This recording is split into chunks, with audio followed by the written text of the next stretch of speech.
Hola a todos y bienvenidos a un nuevo vídeo. Hoy vamos a comparar dos móviles Android de gama alta. Por una parte el Samsung Galaxy Nexus en la parte derecha y en la parte izquierda el Sony Xperia S. Dos terminales de prestaciones similares, si bien también con algunas diferencias notables. Para empezar, estamos ante dos móviles con procesador dual core. En el caso del Sony es un dual core de 1,5 GHz y en el caso del Samsung Galaxy Nexus es de 1,2 GHz. Ambos tienen 1 GB de RAM, 32 GB de almacenamiento para el Sony y 16 para el Galaxy Nexus. Ninguno tiene ranura para tarjetas microSD. Hablamos también de una cantidad de almacenamiento suficiente como para que no nos sea imprescindible. Sin embargo, como siempre decimos, es algo que tampoco creemos que les costará tanto a los fabricantes poner. Los dos tienen cámara delantera, pantalla de 1280 x 720 píxeles, resolución HD, no es Full HD, todavía no lo tenemos eso en el mercado masivo, pero sí es HD. 4,3 pulgadas para el Sony, 4,6 para el Galaxy Nexus. Diferencias en el frontal también, el Sony tiene los botones hápticos propios de Android 2.3.7, versión Gingerbread, y el Galaxy Nexus no tiene botones físicos en el frontal, versión 4.0 Ice Cream Sandwich y actualizable, será el primero además, a 4.1 Jelly Bean. Esta diferencia de sistema operativo también es verdad que se verá minimizada en parte cuando el Sony se actualice a 4.0, pero también, como decimos, cuando el Galaxy Nexus se actualice al 4.1. La principal ventaja del Galaxy, junto con una mayor dimensión de pantalla que no de resolución y por tanto que no de densidad de puntos por pulgada, que será el primero, como todos los Nexus, en recibir la actualización a la siguiente versión de Android. Si eso para vosotros es algo fundamental, punto para el Samsung. Por otra parte, el diseño del Samsung es mucho más normal, más continuista, cierta curva, cámara también trasera, por supuesto, un acabado un tanto rugoso, no deja las huellas. En el caso del Sony, un acabado mate, tampoco deja huellas, versión blanca, que es la que tenemos disponible para las pruebas, muy elegantes. Un grosor, digamos que similar, los dos miden unos 10 milímetros, 10,6 en el caso del Sony, 8,9, prácticamente 9 milímetros en el caso del Samsung. Es un poquito más grueso evidentemente el Sony, pero no llega a molestar. Botones, pues básicamente los mismos, ¿no? De volumen en un lado y en otro. El botón de cámara físico, eso sí, para el Sony, que no tiene, por supuesto, el Galaxy, sería el primero con un botón físico para la cámara. El botón de apagado, que lo tiene en el lateral el Samsung. En la parte superior el Sony. Entrada de auriculares 3,5 milímetros en ambos casos. Conector de datos micro USB también, pero de nuevo el Sony una conexión más micro HDMI de forma nativa y además nos viene con el cable en la caja. Punto para el Sony si valoramos lo multimedia. Otro punto a destacar, por supuesto, del Sony, seguro que algunos lo estáis diciendo que por qué no lo hemos dicho ya, es la cámara. El Sony tiene una cámara de 12 megapíxeles, sensor Exmor R, una maravilla, mientras que el Samsung Galaxy Nexus tiene un sensor de 5 megapíxeles, pero el problema, como siempre decimos, no es la cantidad de megapíxeles, no nos importa el tamaño tanto de la foto como la calidad. Y es verdad que el Samsung pues tiene una calidad bastante inferior a la del Sony. Estamos ante uno de los móviles de gama alta con una cámara más mediocre y seguramente el móvil Android de gama alta con mejor cámara. Decimos seguramente porque si bien es el que más megapíxeles tiene de los conocidos, no es eso lo que importa, es la calidad, y hay todavía terminales que no hemos podido analizar. Móviles a su altura, por supuesto, el One X, el Galaxy S3, sí, tiene 4 núcleos, etcétera, pero vaya, en lo referente a la cámara están a la altura. Quizás el Sony un poquito mejor, quizás peor, también es verdad que eso entra ya a criterio de cada uno. 144 gramos el Sony, 135 el Samsung. Los dos, por supuesto, tienen Wi-Fi, Bluetooth, GPS, etcétera.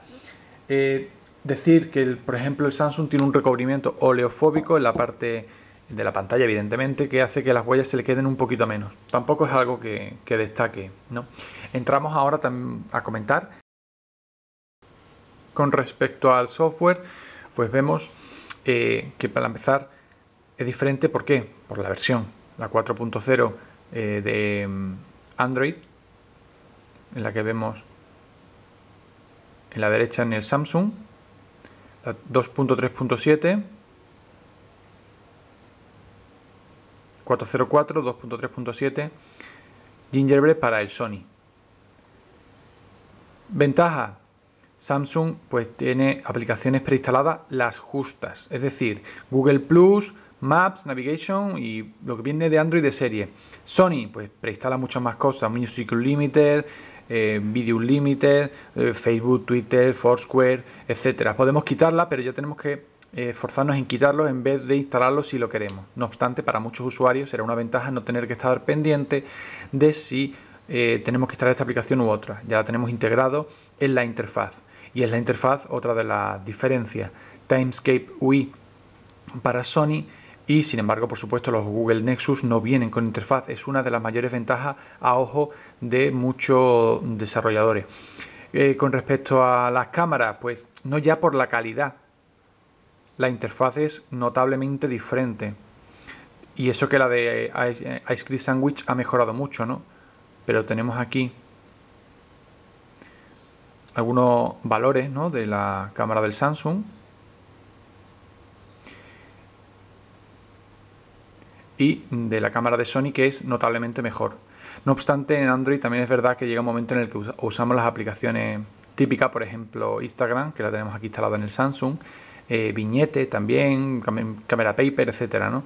No obstante, si queremos fotos normales, sin filtro y con opciones de fotografía, me consta que hay bastantes fotógrafos que están eligiendo este móvil Android por la calidad de su cámara y por la cantidad de opciones que tiene la misma, el software de la misma de Sony, pues es algo a considerar. Curiosamente, estamos ante dos móviles que tienen chip NFC, ya hemos hablado de ello. Sirve para pagar, para intercambiar datos, para usar las Smart Tags de Sony, que también valen en otros móviles, no es solo para los móviles Sony con NFC, etcétera. En cuanto a la autonomía, similar. ¿Y por qué digo similar? Porque también depende de si tenemos el mismo nivel de brillo o no, si tenemos las mismas notificaciones o no, si tenemos el mismo número de aplicaciones sincronizando o no, pero vaya, básicamente los dos terminales tienen una autonomía pareja, no estamos ante un Motorola Razr Max que duplique la autonomía de uno a otro, a lo mejor una hora de diferencia, y si hay un día que lo usamos un poquito más y otro que lo usamos un poquito menos, pues al final estamos en las mismas. Como decir, aparte de eso, el resto de consideraciones de sensores, de acelerómetro, etcétera, pues son lo mismo para los dos. ¿Qué pasa? Que entra en juego el precio, y es que es algo que si todavía estamos dudando entre los dos móviles y la cámara no es importante, porque, por Dios, si la cámara es crucial para vosotros, iros al Sony. Si las actualizaciones y el no tener una interfaz personalizada es lo que necesitáis más, iros al Samsung. Pero si entre los dos las dos opciones os da un poco igual, tanto una cosa como la otra, lo queréis para las redes sociales, el diseño de los dos os gusta, porque también es verdad que son diseños muy diferentes y una persona suele inclinarse más hacia uno o hacia otro, es el precio en el que entra más en valor, ¿no? Todavía no tenemos el precio americano para los Galaxy Nexus, y en el momento en el que eso pase en Europa, si pasa, pues será una ventaja muy importante para el Samsung. Hasta entonces tienen un precio aproximadamente similar, quiero decir, no hay 200 euros de diferencia entre uno y otro. Todo, por supuesto, depende de la tienda en la que lo compremos, si lo compramos con permanencia o no, etcétera. Y también es verdad que el Sony está siendo potenciado por las operadoras, si bien no como antes, ya la captación no es lo que antes, como muchas veces hemos comentado en operadoras-móviles.com, pero el Galaxy Nexus es un terminal destinado a venderse libre. Es cierto, se puede comprar con Vodafone, se vende más económico que el Sony en modalidad de prepago y libre, pero también el Sony con una financiación de contrato pues a veces es más conveniente. Si tenéis cualquier duda al respecto de los dos móviles, pues nos la dejáis en los comentarios o en foromoviles.com y os intentaremos ayudar. Un saludo.